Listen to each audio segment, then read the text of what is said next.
नमस्कार दोस्तों, स्वागत है आपका एक बार फिर से मेरे यूट्यूब चैनल पर। मैं दीक्षित दवे आपके लिए एक बार फिर से भारतीय संविधान और राज्य व्यवस्था की एक क्लास लेकर आया हूं। और पिछली क्लास के अंदर हमने भारतीय संविधान के स्रोत को ट्रिक के माध्यम से अच्छे से याद कर लिया था। तो सबसे पहले तो जो ये वीडियो पहली बार देख रहे हैं वो चैनल को सब्सक्राइब कर लें ताकि समय पर आपको और वीडियो प्राप्त हो सके। और आज हम जिस टॉपिक की बात करने वाले हैं वो टॉपिक हमारा है भारतीय संविधान की अनुसूचियां। हम किस टॉपिक की बात करेंगे? भारतीय संविधान की अनुसूचियां। संविधान की अनुसूचियां कि वर्तमान में कितनी अनुसूचियां हैं? संविधान की अनुसूचियां।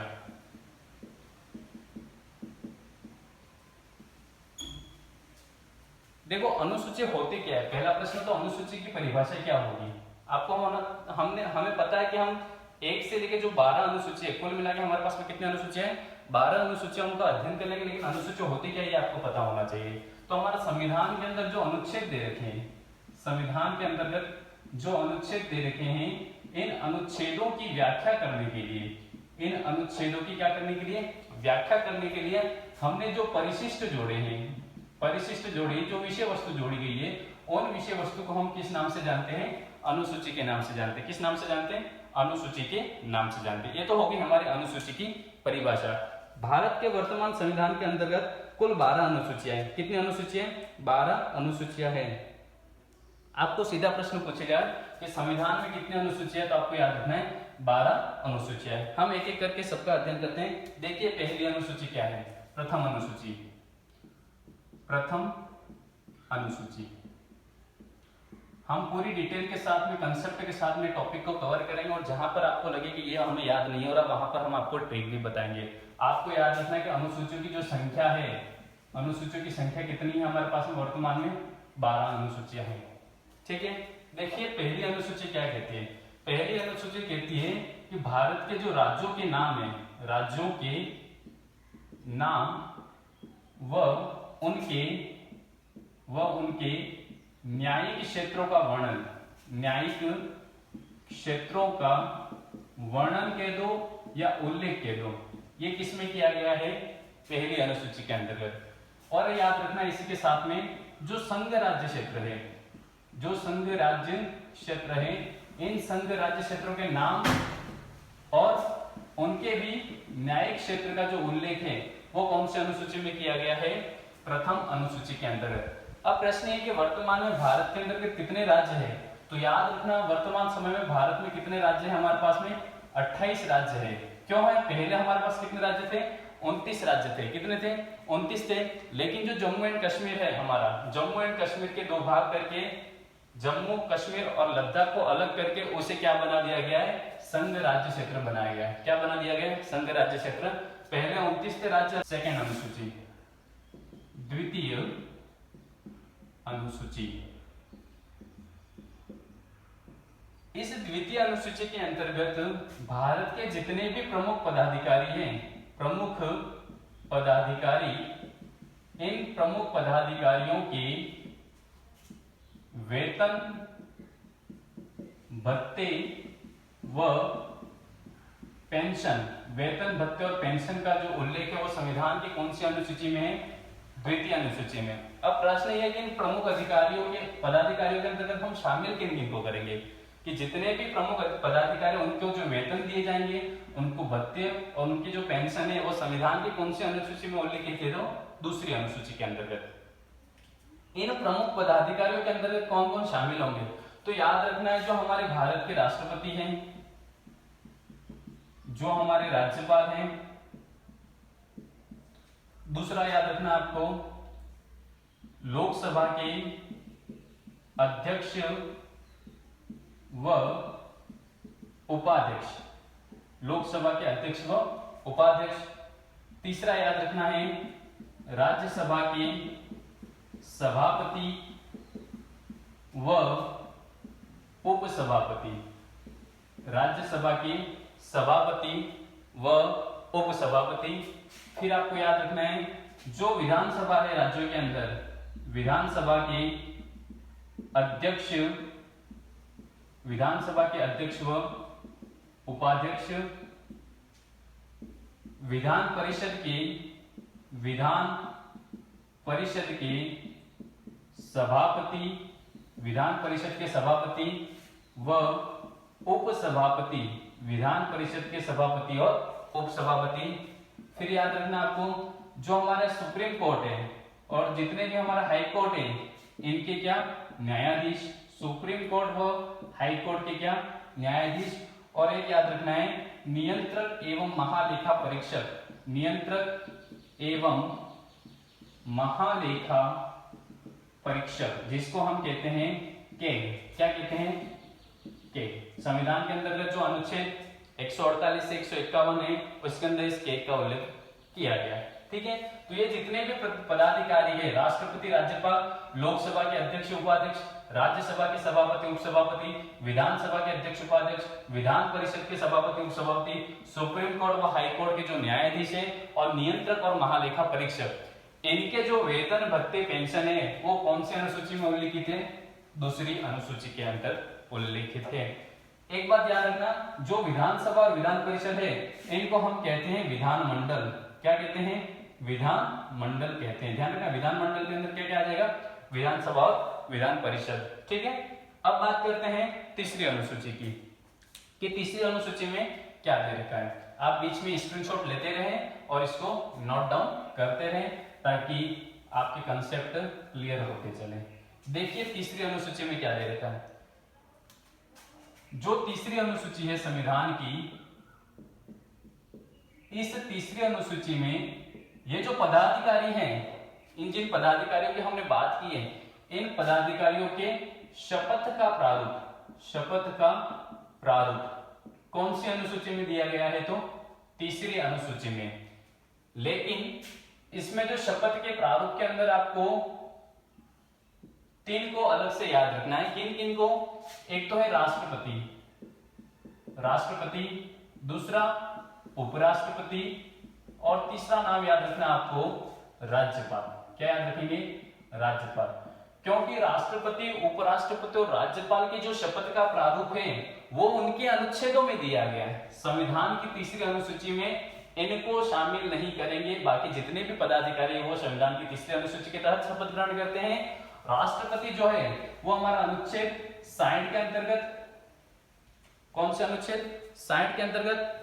और जो उपराष्ट्रपति वो हमारा अनुच्छेद 69, और जो राज्यपाल है वो हमारा ग्रहण करता है अनुच्छेद 159 के अंतर्गत अपने पद की शपथ ग्रहण करते हैं। आई बात समझ में? तीसरी अनुसूची के अंदर जितने भी प्रमुख पदाधिकारी हैं उनकी शपथ का प्रारूप है राष्ट्रपति, उपराष्ट्रपति और राज्यपाल को छोड़कर। देखो यहाँ पे राज्यपाल को छोड़कर। आई बात समझ में? पहली अनुसूची जो राज्यों के नाम, उनके न्यायिक क्षेत्र। सेकंड उसी में देख रखा है आपको संघ राज्य क्षेत्र और उनके न्यायिक हो गई। दूसरी अनुसूची के अंदर प्रमुख पदाधिकारियों के क्या दिया हुआ है? वेतन, भत्ते और पेंशन का उल्लेख। प्रमुख पदाधिकारी के अंदर कौन कौन शामिल होंगे? बोलते चलिए मेरे साथ में। राष्ट्रपति, राज्यपाल, क्लियर है। लोकसभा के अध्यक्ष और उपाध्यक्ष, राज्यसभा के सभापति और उपसभापति, विधानसभा के अध्यक्ष व उपाध्यक्ष, विधान परिषद के सभापति और उपसभापति, नियंत्रक एवं महालेखा परीक्षक और सुप्रीम कोर्ट व हाई कोर्ट के न्यायाधीश जो है वो शपथ कौन सी, सॉरी, उनको वेतन, भत्ते, पेंशन दूसरी अनुसूची है। और तीसरी अनुसूची के अंदर इन्हीं पदाधिकारियों के शपथ का प्रारूप दिया है राष्ट्रपति, उपराष्ट्रपति और राज्यपाल को छोड़कर। राष्ट्रपति अनुच्छेद 60 के तहत अपनी शपथ ग्रहण करता है, उपराष्ट्रपति अनुच्छेद 69, 69 और राज्यपाल कितना है? 159। याद रखना है, इन तीनों को छोड़ के जितने भी शपथ का प्रारूप है कौन सी अनुसूची में है? आपके तीसरी अनुसूची के अंतर्गत दिया। जितने भी प्रधान मंत्री हो, जितने भी सदस्य दे रखे उन सब के लिए।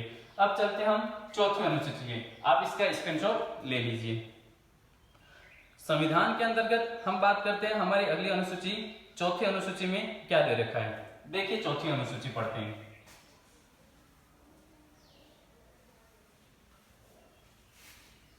ये तो थी आपकी पहली, दूसरी और तीसरी अनुसूची। ठीक है, याद रखना। चौथी अनुसूची में यहां से प्रश्न बहुत अच्छा सा बन सकता है। चौथी अनुसूची, चौथी अनुसूची के अंदर राज्यसभा में सीटों के आवंटन के बारे में उल्लेख है। राज्यसभा में सीटों के आवंटन, और राज्यसभा में जो सीटें हैं देखो, एक तो किससे मिलेगी आपको, राज्यों से, किससे, राज्यों से, और दूसरा क्या, केंद्र शासित प्रदेश। केंद्र शासित प्रदेश कह दो या संघ राज्य क्षेत्र कह दो, एक ही बात है। तो राज्यों और केंद्र शासित प्रदेश से राज्यसभा में सीटों के आवंटन के बारे में जो उल्लेख है वो संविधान की कौन सी अनुसूची में किया गया है, तो चौथी अनुसूची में। अब राज्यसभा के अंदर टोटल जो सीटों की संख्या है अधिकतम कितनी हो सकती है, 250 हो सकती है। वर्तमान में कितनी है, 245 है। इन 245 के अंदर देखो अधिकतम 250 सीटें हो सकती है, ठीक है। वर्तमान में कितनी सीटें, 245। इन 245 के अंदर आपको पता है कि राज्यसभा के अंदर 12 सदस्यों को तो राष्ट्रपति क्या करता है, मनोनीत करता है या नामित करता है, जो कला, विज्ञान, साहित्य और समाज सेवा के क्षेत्र में प्रभुत्व रखते हैं।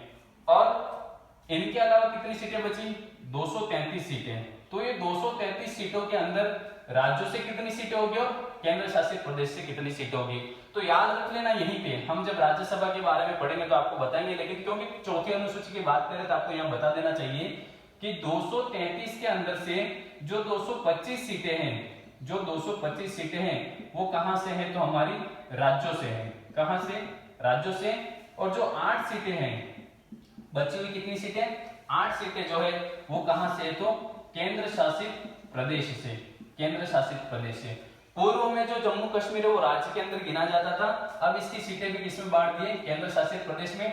कहां कहां, तो देखो एक तो याद रखना है आपको दिल्ली, दूसरा याद रखना है पुदुचेरी, और एक हमारा है जम्मू एंड कश्मीर, ठीक है।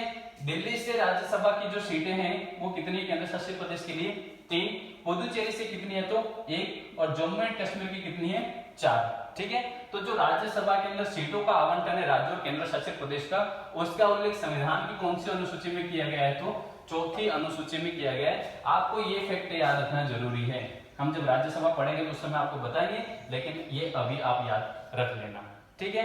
बढ़ते हैं 5वीं अनुसूची के लिए। 5वीं अनुसूची क्या दे रखी है, 5वीं अनुसूची में साफ साफ शब्दों में लिखा हुआ है अनुसूचित जाति व अनुसूचित जनजाति क्षेत्रों के जो प्रशासन और नियंत्रण के बारे में। जो 5वीं अनुसूची है आपकी, 5वीं अनुसूची, इस 5वीं अनुसूची के अंदर आपको जो अनुसूचित जाति दे रखी है, अनुसूचित जाति का मतलब एससी और अनुसूचित जनजाति मतलब एसटी, इनके जो क्षेत्र हैं, इन अनुसूचित जाति और जनजाति क्षेत्रों के प्रशासन व नियंत्रण के बारे में, प्रशासन व नियंत्रण के बारे में जो उल्लेख है वो संविधान की कौन सी अनुसूची में किया गया है, तो 5वीं अनुसूची में किया गया है। बात करते हैं 6ठी अनुसूची।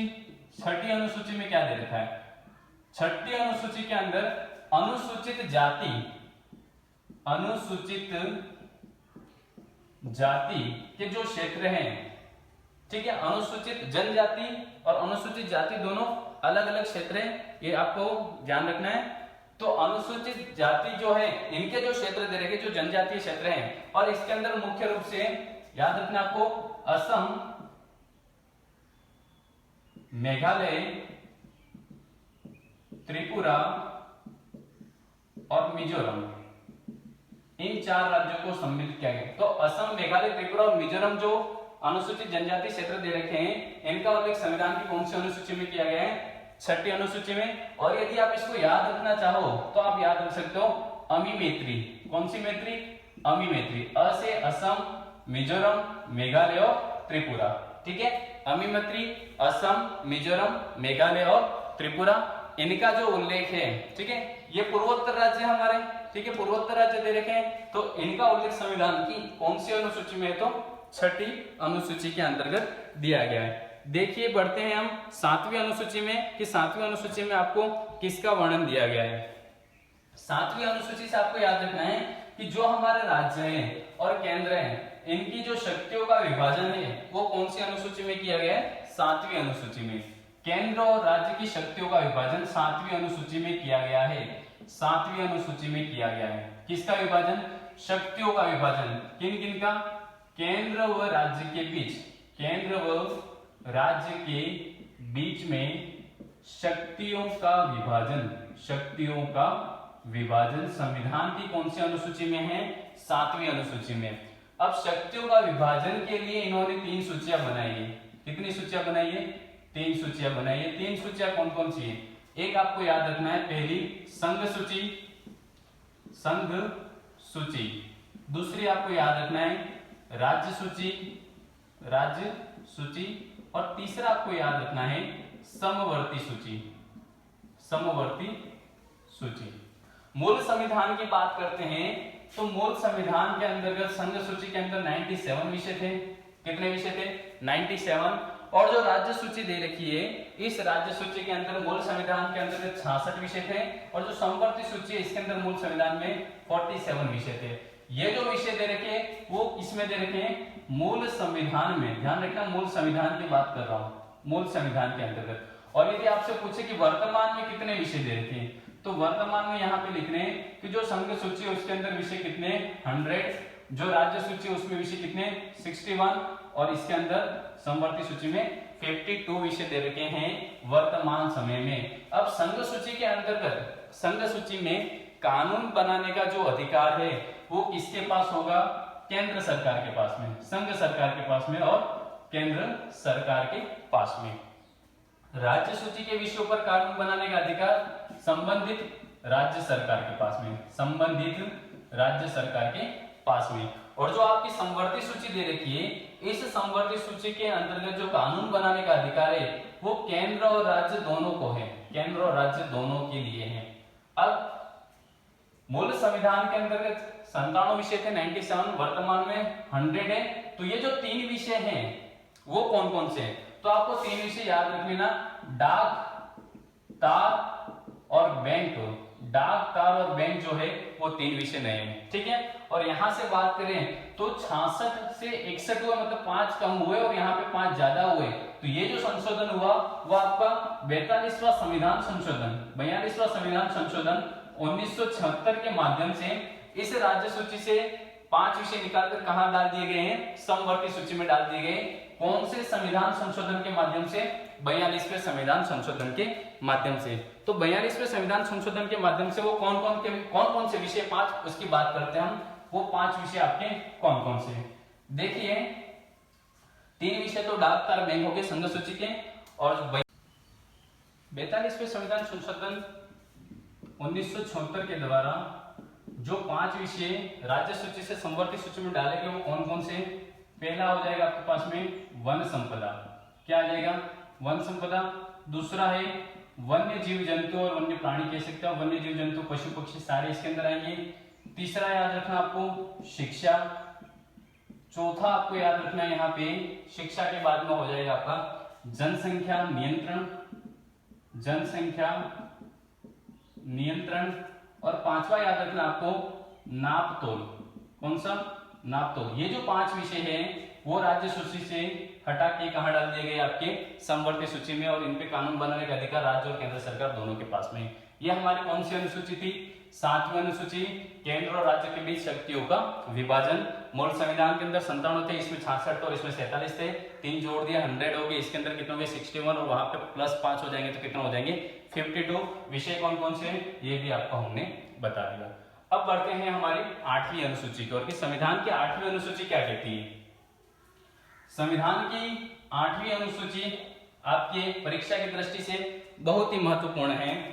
संविधान की 8वीं अनुसूची, 8वीं अनुसूची, इस 8वीं अनुसूची के अंदर जो संविधान में मान्यता प्राप्त भाषा है, संविधान में मान्यता प्राप्त जो भाषाएं हैं, इन भाषाओं का उल्लेख किया गया है। क्या किया गया है? उल्लेख किया गया है। कौन सी अनुसूची में? 8वीं अनुसूची के अंतर्गत। अब इस 8वीं अनुसूची के अंदर जो भाषाएं दे रखी है वो याद रखना है कि जो मूल संविधान है हमारा, इस मूल संविधान में कितनी भाषाएं थी। तो इस मूल संविधान में कितनी भाषाओं का उल्लेख किया गया है? तो 14 भाषा का उल्लेख किया गया है, जो बाद में जोड़ी गई। जो बाद में जोड़ी गई, बाद में जोड़ी गई कितनी भाषाएं हैं, तो 8 भाषाएं बाद में जोड़ी गई है। वर्तमान की बात करें हम कि वर्तमान में कितनी भाषाएं हैं, तो टोटल कितना हो जाएगा ये 22 भाषाएं। तो प्रश्न क्या बनेगा आपके सामने, प्रश्न बनेगा कि संविधान के अंदर भाषाओं का उल्लेख जो है वो कौन सी अनुसूची में किया गया है, कौन सी अनुसूची में, 8वीं अनुसूची में, पहला प्रश्न। दूसरा प्रश्न, मूल संविधान के अंतर्गत कितनी मान्यता प्राप्त भाषाओं का उल्लेख किया गया था, 14 भाषाओं का। बाद में कितनी भाषाएं जोड़ी गई, 8 भाषाएं जोड़ी गई। वर्तमान में संविधान के अंदर कितनी भाषाओं का उल्लेख किया गया है, तो 22 भाषाओं का उल्लेख किया गया है। बात आती है कि ये जो बाद में जोड़ी गई 8 भाषाएं हैं, ये कौन कौन सी भाषाएं हैं, इनको याद रखना जरूरी है, क्योंकि यहां से प्रश्न पूछते हैं। हम आपको मूल संविधान के अंदर जो 14 भाषा दे रखी थी वो भी आपको बता देंगे कि ये भाषा, और उनको हम ऐसे याद कर सकते हैं। देखिए, जो बाद में जोड़ी गई भाषा उनको हम पहले पढ़ लेते हैं। तो बाद में जोड़ी गई जो 8 भाषाएं दे रखी है, मूल संविधान में कितनी थी, 14 भाषा थी। तो जो 15वीं भाषा बनी आपकी, कौन सी, 15वीं भाषा, ये 15वीं भाषा कौन सी बनी आपकी, एक तो 15वीं भाषा में आपको याद रखना है सिंधी। कौन सी भाषा, सिंधी भाषा कौन सी भाषा बनी आपकी, 15वीं भाषा बनी। और ये जो सिंधी को 15वीं भाषा का दर्जा दिया गया है वो कौन से संविधान संशोधन के माध्यम से दिया गया है, तो आपको याद रखना है जो हमारा 21वां संविधान संशोधन 1967 है, कौन सा, 21वां संविधान संशोधन 1967 के माध्यम से सिंधी को 15वीं भाषा का दर्जा दिया गया। बात करते हैं 16वीं, 17वीं और 18वीं भाषा कौन सी है। इस 16वीं, 17वीं और 18वीं भाषा को आपको याद रखना है नमक शब्द से। कौन से शब्द से, नमक शब्द से। क्या क्या है, तो देख लिए। क से याद रखना है कोंकणी, म से याद रखना है मणिपुरी, और न से याद रखना है आपको नेपाली। तो नेपाली, मणिपुरी और कोंकणी जो है वो कौन सी भाषा आपकी, 16वीं, 17वीं और 18वीं भाषा। इन भाषाओं को कौन से संविधान संशोधन के माध्यम से हमारे संविधान में सम्मिलित किया गया, तो याद रखना है हमारा 71वां संविधान संशोधन 1992, 71वां संविधान संशोधन 1992 के माध्यम से इनको संविधान में जोड़ा गया और संवैधानिक भाषा का दर्जा दिया गया। अब बात करते हैं हमारी 19वीं भाषा कौन सी है, 20वीं कौन सी है, 21वीं कौन सी और 22वीं भाषा कौन सी है। इनको हम वैसे ही जैसे नमक को याद किया वैसे इसको भी याद करेंगे। आप लोग व्हाट्सएप चलाते हो और व्हाट्सएप पे हम थैंक यू लिखते हो तो THNQ पूरी स्पेलिंग ना लिख के TQ लिख देते हो ना, तो वैसे हमारे गणित का एक नियम होता है बोर्ड मास रूल। क्या होता है, बोर्ड मास नियम होता है। तो बोर्ड मास नियम को हम शॉर्ट में लिख देंगे BDMS। क्या लिखेंगे, BDMS। तो ये जो 4 भाषाएं हैं BDMS वो कौन सी आपकी 19वीं, 20वीं, 21वीं भाषा। देखो B से आपको याद रखना है बोडो, कौन सी भाषा, बोडो। D से आपको याद रखना है डोंगरी, कौन सी भाषा, डोंगरी। M से आपको याद रखना है मैथिली, कौन सी भाषा, मैथिली। और S से आपको याद रखना है संथाली, कौन सी, संथाली। हो गया बोर्ड मास BDMS, बोडो, डोंगरी, मैथिली और संथाली 19, 20, 21 और 22वीं भाषा। इन भाषाओं को आपने कौन से संविधान संशोधन के माध्यम से संविधान के अंतर्गत मान्यता प्राप्त भाषाओं का दर्जा गया, तो याद रखना आपको 92वां संविधान संशोधन 2003 92, ठीक है। 92वां संविधान संशोधन 2003 के माध्यम से इन्हें क्या दिया गया है, मान्यता प्राप्त भाषाओं का दर्जा। तो आपकी जो मूल संविधान के अंदर 14 भाषा थी उनमें से बाद की जो 8 भाषाएं वो कौन कौन सी है आपके सामने, आप नोट कर सकते हो, स्क्रीनशॉट ले सकते हो और कह रहा हूं कि मेरे सहित याद करो। देखिए 15वीं भाषा कौन सी, तो याद रखना है सिंधी, कौन सी, सिंधी। 15वीं कौन सी, सिंधी। कब जोड़ी गई, तो याद रखना है 21वां संविधान संशोधन 1967 के माध्यम से, 21वें संविधान संशोधन 1967 के माध्यम से। उसके बाद आती है हमारी 16वीं 17वीं और 18वीं भाषा। तो 16वीं 17वीं 18वीं भाषा में आप लोग क्या याद रखेंगे, नमक शब्द याद रखेंगे। नेपाली, मणिपुरी, कोंकणी, कोंकणी, मणिपुरी, नेपाली, कुछ भी कह दो। इनको कौन से संविधान संशोधन के माध्यम से, तो 71वां संविधान संशोधन 1992 के माध्यम से संविधान के अंतर्गत जोड़ा गया। और जो आपके 19, 20, 21वीं और 22वीं भाषाएं वो कौन सी, तो हमारा गणित का नियम होता है बोर्डमास रूल। बोर्डमास को हम शॉर्ट में लिखेंगे व्हाट्सएप मैसेज के माध्यम से, तो BDMS लिखेंगे। और BDMS से क्या हो जाएगा, तो बोडो, डोंगरी, मैथिली और संथाली। बोडो, डोंगरी, मैथिली और संथाली, ये कौन सी होगी, 19, 20, 21 और 22वीं भाषा। कब जोड़ी गई, तो 92वां संविधान संशोधन 2003 के माध्यम से। ये बाद में जोड़ी गई भाषाएं, मूल संविधान में 14 थी, ये बाद में जोड़ी गई 8 भाषाएं होगी। देखो ये 1, यहां से ये 3 और ये कितनी, 4, 3, 7 और 1, 8 कितनी भाषा होगी जो बाद में जोड़ी गई। टोटल मिला के 22 होगी। अब देख लेते हैं वो 14 भाषा भी कौन सी है। चलिए उन 14 भाषा को हम याद करने के लिए एक छोटा सा अल्फाबेटिकल नियम याद कर लेते हैं। आपने ABCD तो पढ़ी होगी, उन ABCD के माध्यम से हम इन संविधान के जो ये जो 14 भाषा दे रखी है उन 14 भाषा को हम याद करेंगे ABCD के माध्यम से। किसके माध्यम से, ABCD के माध्यम से। देखिए संविधान के अंतर्गत कौन कौन सी वो भाषाएं थी। आप इसका स्क्रीनशॉट ले लिया होगा। देखते हैं हम उन 14 भाषा को भी। वैसे पूछता नहीं है, पूछेगा प्रश्न आपको 15 से लेके ये जो 22 भाषाएं हैं वहीं से, लेकिन 14 भाषाएं कौन कौन सी ये मैं आपको बता देता हूं। आपको ABCD याद है तो हम लिखते हैं A, B, C, D, E, F नहीं लिखना है, G और H, I, J नहीं लिखना है, K 2 बार लिखना है, उसकी जगह L, M नहीं लिखना और M को 2 बार लिख दो, ठीक है। N नहीं आएगा, O आ जाएगा, P नहीं आएगा, Q नहीं आएगा, R नहीं आएगा, S आ जाएगा, T आ जाएगा और कितना आ जाएगा, U आ जाएगा। ये आपको अल्फाबेट याद रखने हैं। कौन कौन से होंगे देखो, गिन लो, 1, 2, 3, 4, 5, 6, 7, 8, 9, 10, 11, 12, 13, एक रह गया क्या, A, B, G, H, K, M, M और हो गया हमारे पास में, अच्छा एक रह गया I, J, K, L, M, P आ जाएगा यहाँ पे बीच में, P और ये क्या हो जाएगा, S हो जाएगा, ठीक है। एक P आ जाएगा। ओके, बाद OP, OP, ऑफिस, ठीक है। ऑफिस से OPS याद रख लो और डबल TU। देखो A से क्या हो जाएगा, असमिया, कौन सी भाषा हो गई, असमिया। B से बंगाली या बांग्ला, ठीक है, बंगाली या बांग्ला। G से कौन सी हो जाएगी, गुजराती, कौन सी, गुजराती। H से कौन सी हो जाएगी आपकी, हिंदी। K से कौन सी हो जाएगी, कन्नड़, कौन सी हो जाएगी, कन्नड़। और फिर से K से कौन सी हो जाएगी आपकी, कश्मीरी, कौन सी हो जाएगी, कश्मीरी। फिर M से हो जाएगी आपकी मलयालम, कौन सी हो जाएगी, मलयालम। फिर M से हो जाएगी आपकी मराठी, कौन सी, मराठी। O से आपको याद रखना ओडिया, कौन सी, ओडिया। P से याद रखना पंजाबी, पंजाबी को कैसे भूल गया भाई, पंजाबी रहेगी, ठीक है। S से आपको याद रखना संस्कृत, संस्कृत। T से याद रखना आपको तेलुगु और फिर T से याद रखना है तमिल और U से क्या हो जाएगा आपके पास में, उर्दू, U से।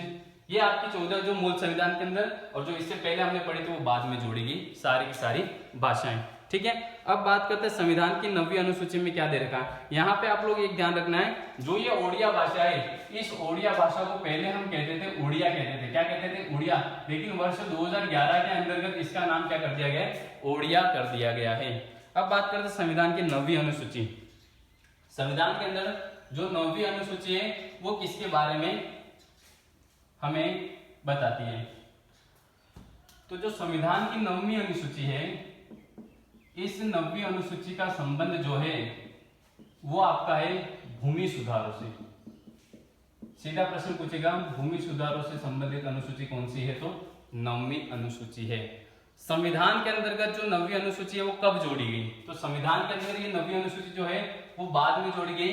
प्रथम संविधान संशोधन, प्रथम संविधान संशोधन, प्रथम संविधान संशोधन 1951 के माध्यम से इसे जोड़ा गया है। 9वीं अनुसूची को कौन से संविधान संशोधन के माध्यम से, पहले संविधान संशोधन 1951 के माध्यम से जोड़ा गया। कौन से विषय से संबंधित है, तो भूमि सुधारों से संबंधित है। और ये जो 9वीं अनुसूची आपको याद रखना है, गैर न्यायिक है, गैर न्यायिक है। गैर न्यायिक का मतलब क्या है, इसको न्यायालय में चुनौती नहीं दी जा सकती, न्यायालय में चुनौती नहीं दी जा सकती, न्यायालय के अंदर चुनौती नहीं दी जा सकती, ठीक है। और एक चीज आपको याद रखनी है, क्या याद रखनी है कि इसके अंदर टोटल विषयों की संख्या है वो आपको याद रखना है 284। कितने विषय दे रखे? 284, और कहीं कहीं पे 282 भी लिखा आता है। ठीक है, ये इसके अंदर विषयों की संख्या दे रखी है। लेकिन वर्ष 2007 के अंदर हमारा जो उच्चतम न्यायालय है उसने निर्णय दिया कि 24 अप्रैल 1975 के बाद में 24 अप्रैल 1975 के अंदर के बाद में जो विषय सम्मिलित किए गए उनकी हम न्यायिक समीक्षा कर सकते हैं, उनकी न्यायिक समीक्षा कर सकते हैं कानून के माध्यम से। और वैसे तो इनको न्यायालय में चुनौती नहीं दी जा सकती। कब दिया गया था? 2007 के अंदर उच्चतम न्यायालय ने यह निर्णय दिया कि 24 अप्रैल 1975 के अंदर बाद जो इस 90वीं अनुसूची में सम्मिलित विषय हैं इनकी न्यायिक समीक्षा की जा सकती है, न्यायिक जांच की जा सकती है। ये कौन सा संबंध हमारा 9वीं अनुसूची का था। अब बात करते हैं संविधान की जो 10वीं अनुसूची क्या कहती है। देखो पढ़ते जा रहे हैं, आपको लग रहा है कि ये क्या हो रहा है, लेकिन कुछ भी नहीं है। एक बार दो बार प्रैक्टिस करने से सारी चीजें क्या हो जाएगी, आपको याद हो जाएगी। बस हमें कंटिन्यूटी बनाए रखनी है। क्या करनी है? कंटिन्यूटी बनाए रखनी है। आपने सुना होगा आज करे सो अभी कर, और अभी करें मतलब अभी इसी को हमें क्या करना है? याद कर लेना है। बात करते हैं हम 10वीं अनुसूची की। इस संविधान की जो 10वीं अनुसूची है वो 10वीं अनुसूची क्या कहती है? संविधान की 10वीं अनुसूची, संविधान की जो 10वीं अनुसूची का संबंध है वो संसद और विधानसभा के जो सदस्य हैं उनके निरर्हताओं के बारे में बताया गया है कि वो पात्र कैसे होंगे और नहीं। और इसको हम कहते हैं दल बदल से संबंधित अनुसूची। दल बदल से संबंधित अनुसूची कौन सी? आपकी 10वीं। 10वीं से याद रखो दल बदल, 10वीं से दल बदल, 10वीं से दल बदल याद रखना है। और इसको संविधान के अंतर्गत कब जोड़ा गया? तो याद रखना है 52वां संविधान संशोधन 1985 के द्वारा। कौन से संविधान संशोधन के माध्यम से? 52वां संविधान संशोधन 1985 के द्वारा इसको जोड़ा गया। कौन सी अनुसूची को? 10वीं अनुसूची को। 10वीं अनुसूची का संबंध किससे है? दल बदल से संबंधित है। किससे संबंधित है? दल बदल से संबंधित है। इसको दल परिवर्तन विरोधी कानून भी इसे कहते हैं। बात करते हैं हम हमारी अंतिम दो अनुसूची, 11वीं अनुसूची और 12वीं अनुसूची के बारे में। दोनों को हम देख लेते हैं क्या दे रखा है। जो संविधान की 11वीं अनुसूची है, संविधान की 11वीं अनुसूची, और एक कौन सी आपकी 12वीं अनुसूची। ठीक है, 11 और 12 लास्ट अनुसूची है। देखो जो संविधान की 11वीं अनुसूची दे रखी है, इस 11वीं अनुसूची का संबंध किससे है? तो पंचायती राज से है। किससे है? पंचायती राज से। और जो 12वीं अनुसूची का संबंध है ये किससे? नगरीय स्वशासन नगरीय निकाय से है। किससे? नगरीय स्वशासन या फिर नगरीय निकाय से है। आपको ध्यान रखना है नगरीय स्थानीय स्वशासन पंचायती राज से संबंधित 11वीं, नगरीय से पूछे तो 12वीं। संविधान के अंतर्गत इसे कब जोड़ा गया और इसे कब जोड़ा गया? तो जो आपका 73वां संविधान संशोधन है उसके द्वारा तो जोड़ा गया था पंचायती राज को, और जो आपका 74वां संविधान संशोधन है उसके द्वारा किसको जोड़ा गया? इस नगरीय निकाय नगरीय स्वशासन को। तो 73वां संविधान संशोधन कब? 1992। और इसको क्या याद रखोगे? 74वां संविधान संशोधन 1992 के द्वारा। आई बात समझ में? 73वां संविधान संशोधन और 74वां संविधान संशोधन, इसके अंतर्गत इसका उल्लेख हमारा कहां पे किया गया है? तो संविधान के जो भाग 9 के अंतर्गत इसका उल्लेख है, और इसका उल्लेख संविधान के भाग 9 के अंतर्गत इसका उल्लेख किया गया है। पंचायती राज से संबंधित टोटल विषयों की संख्या कितनी है? तो 29 विषय दे रखे हैं। कितने विषय दे रखे हैं? 29 विषय दे रखे हैं। और इसके अंदर विषयों की संख्या पूछे तो हमारे कितने विषय दे रखे हैं? 18 विषय दे रखे हैं। कितने विषय दे रखे हैं? 18 विषय दे रखे हैं। अब अनुच्छेद की बात करें तो अनुच्छेद याद रखना, जो हमारे पंचायती राज है यह हमारा अनुच्छेद दे रखा है 243 क से अण तक, क से अण तक। और जो आपकी नगरीय स्वशासन है इसका भी जो वर्णन दे रखा है वो अनुच्छेद 243 त से ह तक, त से ह तक संविधान के अंतर्गत इसका वर्णन किया गया है। यह आपकी थी संविधान की 12 अनुसूचियां। संविधान की 12 अनुसूचियां देख लो।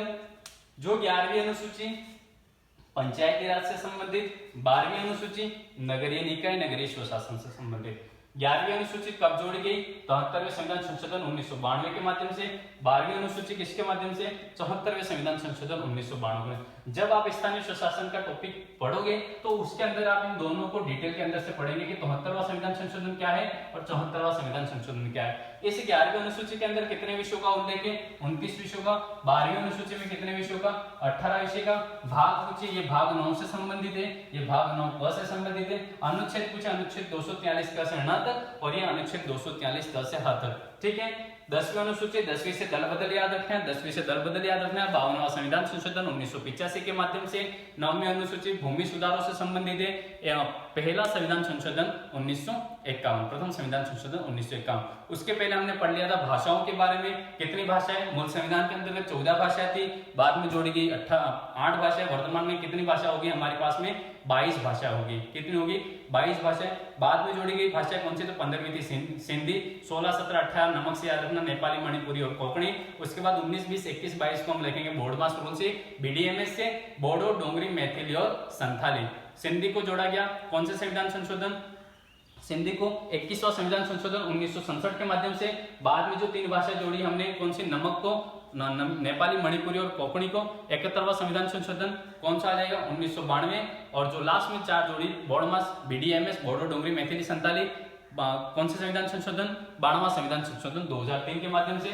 और कौन सी 14 भाषा थी वो भी मैंने आपको अल्फाबेट के माध्यम से बता दी। पंजाबी को हम भूल नहीं सकते, इसलिए वो बाद में हमने देख लिया था। उससे पहले थी कौन सी हमारी? 7वीं अनुसूची, संघ और राज्य के बीच में जो शक्तियों का विभाजन है। संघ सूची, राज्य सूची, संवर्ती सूची के। संघ सूची में मूल संविधान के अंदर विषय की बात की तो 97 थी। वर्तमान में कितने? 100। 3 विषय कौन से जुड़े? डाक, तार और बैंक। राज्य सूची में मूल संविधान के अंदर विषयों की संख्या कितनी थी? 66 थी। वर्तमान में कितने? 61, क्योंकि 5 विषय निकालकर उसको कहां डाल दिए? संवर्ती सूची में। तो संवर्ती सूची में मूल संविधान में कितने थे? 47। वर्तमान में कितने हो गए? 52 हो गए। वो 5 विषय कौन कौन से थे और कब हुआ? तो 42 से संविधान संशोधन 1976 के माध्यम से।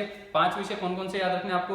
वन संपदा पहला था, वन्य जीव जंतु पक्षी वाला, ठीक है, शिक्षा था, जनसंख्या नियंत्रण और नापतोल। ये कौन से संबंधित थे? आपकी 7वीं अनुसूची। 6ठी अनुसूची के अंदर आपको याद रखना अमी मैत्री, ठीक है, असम, मिजोरम, मेघालय, त्रिपुरा, पूर्वोत्तर राज्य दे रखे। और उसके पहले 5वीं अनुसूची जो अनुसूचित जाति और अनुसूचित जनजाति क्षेत्रों के प्रशासन व नियंत्रण के बारे में। और पहली, दूसरी, तीसरी को हमने पढ़ लिया। पहली के अंदर केंद्र, जो हमारे भारत के राज्य और उनके न्यायिक क्षेत्र, और संघ राज्य क्षेत्र और उनके न्यायिक क्षेत्र। राज्य की बात पूछे तो वर्तमान में 28 राज्य हैं। आई बात समझ में? दूसरी अनुसूची प्रमुख पदाधिकारियों के वेतन, भत्ते, पेंशन से संबंधित। प्रमुख पदाधिकारी के अंदर कौन कौन शामिल होगा? तो राष्ट्रपति, राज्यपाल, लोकसभा अध्यक्ष, लोकसभा उपाध्यक्ष, राज्यसभा के सभापति, राज्यसभा के उपसभापति आ जाएंगे, विधानसभा के अध्यक्ष, विधानसभा के उपाध्यक्ष, विधान परिषद के सभापति, विधान परिषद के उपसभापति आ गए।